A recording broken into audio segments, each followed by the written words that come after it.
వరకు తిట్టుకున్నారు. 2 రోజులు కలిసి వరుస సమావేశాల్లో పాల్గొన్నారు. అంతే, హైదరాబాద్ మెట్రోకు లైన్ క్లియర్ అయిపోయింది. అటు సీఎం రేవంత్ సవాల్, ఇటు కేంద్ర మంత్రి కిషన్ రెడ్డి జవాబు. ఇద్దరి మిషన్తో మెట్రో కథ సుఖాంతమైంది.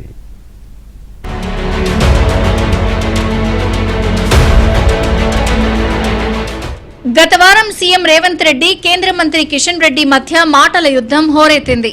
Hyderabad metro rail phase 2 IRFC నుంచి రుణం నిధుల విడుదలకు, రీజనల్ రింగ్ రోడ్ ప్రాజెక్టులకు కేంద్రం నుంచి నిర్ణయాలు రాకుండా అడ్డంకులు సృష్టిస్తున్నారు అని కిషన్ రెడ్డిపై ముఖ్యమంత్రి రేవంత్ రెడ్డి విమర్శలు గుప్పించారు. అంతేకాదు, ఐఆర్ఎఫ్సి నుంచి తెలంగాణకు రావాల్సిన 13,600 కోట్ల రుణం విడుదల కాకుండా కిషన్ రెడ్డి అడ్డుకుంటున్నారని ఆరోపణలు చేశారు. అయితే వైఫల్యాలను కప్పిపుచ్చుకునేందుకే కేంద్రంపై సీఎం రేవంత్ నిందలు వేస్తున్నారంటూ కిషన్ రెడ్డి కౌంటర్ ఇచ్చారు. అంతేకాదు, తనకు ఎవరి సర్టిఫికేట్ అక్కర్లేదని అన్నారు.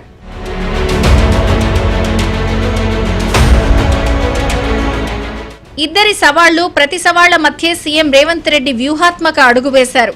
ఢిల్లీ వెళ్తున్నానని, తెలంగాణకు రావాల్సిన నిధులు, అనుమతుల కోసం కేంద్ర మంత్రుల అపాయింట్మెంట్ ఇప్పించి తనతో కలిసి రావాలి అంటూ కిషన్ రెడ్డి లేఖ రాశారు.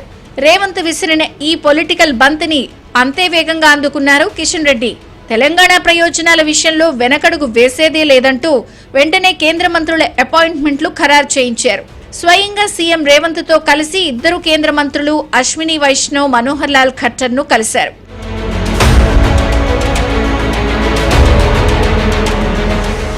సోమవారం రాత్రి రైల్వే శాఖ మంత్రి అశ్విని వైష్ణవ్ తో భేటీ అయిన రేవంత్ రెడ్డి, కిషన్ రెడ్డి మంగళవారం ఉదయం కేంద్ర పట్టణాభివృద్ధి శాఖ మంత్రి మనోహర్ లాల్ ఖట్టర్ నివాసంలో సుదీర్ఘంగా చర్చలు జరిపారు.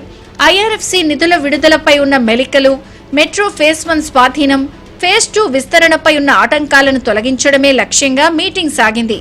రాజకీయాలు ఎలా ఉన్నా తెలంగాణ హక్కుల కోసం, ప్రాజెక్టుల సాధన కోసం ఇద్దరు భిన్న ధృవాల లాంటి నేతలు కలిసి నడవడంపై హర్షం వ్యక్తమవుతోంది. రేవంత్ వర్సెస్ కిషన్ రెడ్డి మధ్య సాగిన మాటల యుద్ధం ఇప్పుడు తెలంగాణ ఫస్ట్ అనే కొత్త రాజకీయ సందేశాన్ని ఇస్తుందనే చర్చకు దారితీసింది.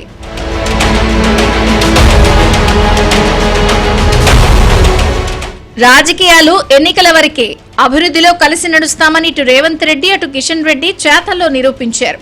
మెట్రో కోసం 13,600 కోట్ల రూపాయల ఐఆర్ఎఫ్సి నిధులు వెంటనే రిలీజ్ అవుతాయా, మెట్రో ఫేజ్ 2 పనులు ఎంత వేగంగా పట్టాలెక్కుతాయా అనేదే ఆసక్తికరంగా మారింది. అంతేకాదు, హస్తిన మంత్రాంగంతో ఇద్దరి మధ్య నడిచిన లేఖల యుద్ధానికి శాశ్వతంగా ఫుల్ స్టాప్ పడినట్లేనా అనేది కూడా వేచి చూడాలి.